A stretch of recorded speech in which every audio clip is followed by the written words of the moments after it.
Cebu, one of the bigger islands in the Philippines. The San Carlos University in the heart of Cebu is not only the oldest university on the Philippines. With 15,000 students, it's counted amongst the most esteemed institutions in the country, even today. The university is run by missionaries of the Divine Word.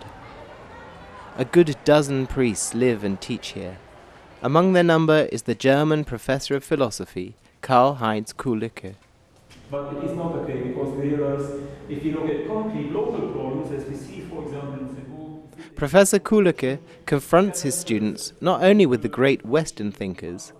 For him, philosophy is the tool to change society. What I always emphasize in teaching philosophy is that philosophy is not just a mental exercise, but that philosophy has important implications for given political situations which we encounter in different parts of the world, particularly in the Philippines.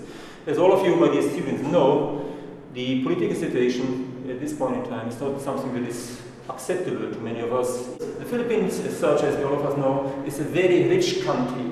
But it is not okay, because we realize if you look at concrete local problems, as we see, for example, in Cebu, the situation of prostitution, scavengers, street people, street children, farmers and fishermen, we find out that the prostitutes, or the people on the rubbish dump, they provide the professor with examples to make it clear to the students that many structures in society are intolerable.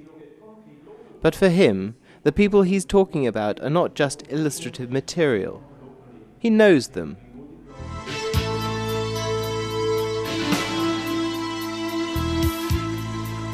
The refuse of the island ends up here, one of 3 rubbish dumps on Cebu.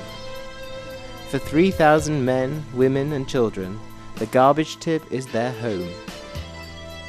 They work here, sleep here, give birth to their children here. In the sweltering heat, they poke around for reusable materials, which they then sell for a pittance to recycling firms. Paper, plastic, metal. Material they use to make their homes. Huts made of garbage as the refuge for families that have found work and support nowhere else. Absolute poverty has driven them onto the rubbish dump. When Professor Heinz Kulüke discovered the settlement more than 15 years ago, he was shocked. Undying smoke clouds surrounded the huts, poisonous fumes that led to illness. Also meine anfängliche Idee war einfach, den Leuten müsste geholfen werden. Ich habe versucht. My first thought was simply that the people had to be helped. I tried to speak to people with the various authorities, but wherever I went, I was turned away. I just realized there was hardly any interest among the public and the city officials in helping these people, because officially they just didn't exist. Kulüke wanted to find out more about these people. He decided to go and live with them, and began, like them, to look through the refuse for anything recyclable. Even though they couldn't understand at first why the white man was there, after several days they accepted him. The professor became one of them, prepared to share everything with them. Even the food from the garbage, even their diseases, even the rats. Mich davor zu schützen, hat mir ein Moskitonetz gegeben. To protect me from them, I'd been given a mosquito net, with which I could cover myself at night, but even that didn't stop the rats from coming very, very close. After 6 weeks of living on the rubbish dump, he had won their trust. Even though the lectures forced him to return to the city, the close ties remain. He visits them regularly. As a student, the professor often worked in German hospitals. He gained a wealth of experience that's of great benefit to him with the garbage people. The aggressive smoke tortures the eyes. Children get themselves dangerous burns in the piles of burning rubbish. Sometimes the little ones are bitten by rats.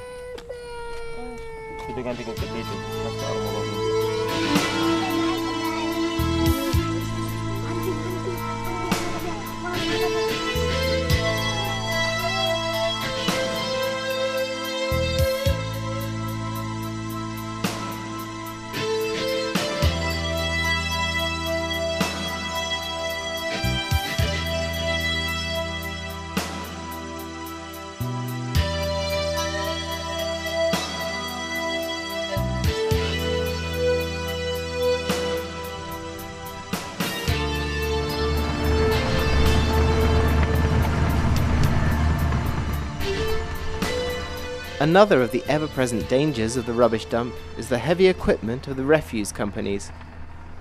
Bulldozers and garbage trucks cannot see children. 40 dead children were recorded in just 1 year. Even during filming, we were witnesses of the catastrophic conditions. It's just 2 hours ago that here a 12-year-old boy was run over. They've piled up 4 tons where a child has just been squashed. He had no chance. The wheels went straight over his head.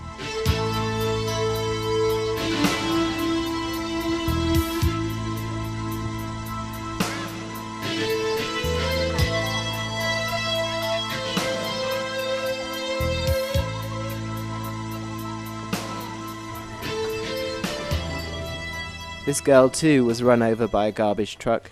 Since then she's been crippled. Father Kulüke has been looking after her for years, supports her parents. Das hat etwas mit meiner Spiritualität zu tun. Ich suche nach Gott und ich glaube, ich habe den auf der Mülldeponie gefunden. That's got something to do with my spirituality. I'm looking for God, and I believe I've found him on the rubbish dump. The Christian message, the biblical message, speaks of God, whom we'll find among the poor, and that really is the case here at the rubbish dump. One of my favourite Gospels is the Gospel in Matthew, where he speaks about the last judgment and identifies with the poor. And that's just so apparent here. Particularly the presence of God in the children who rummage around in the refuse themselves and have to help their families to survive.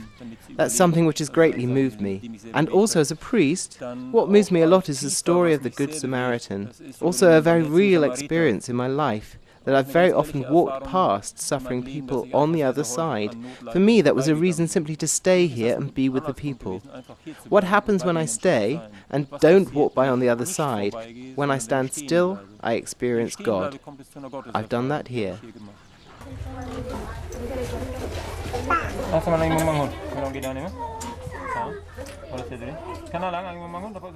The priest began systematically to do something for them. In a shed at the edge of the tip, he organizes a warm meal every day. Food that the children don't first have to find in the rubbish.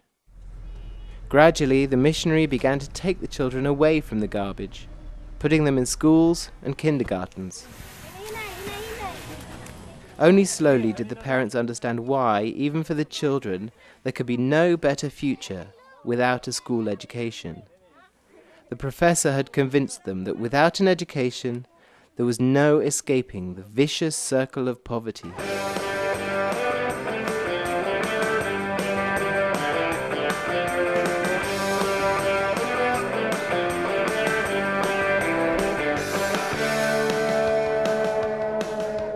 Unusual scenes for a kindergarten.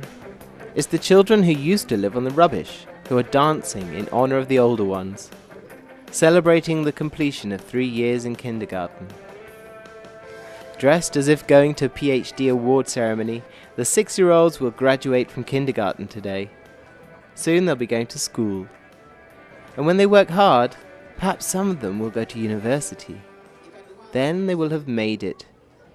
They will no longer be garbage people, nameless on the bottom rung of society. A reason to celebrate. Above all for Professor Kulüke, who, together with his colleagues, is awarding the prizes. And also for the parents. A lot has changed since the day the priest came to live with them.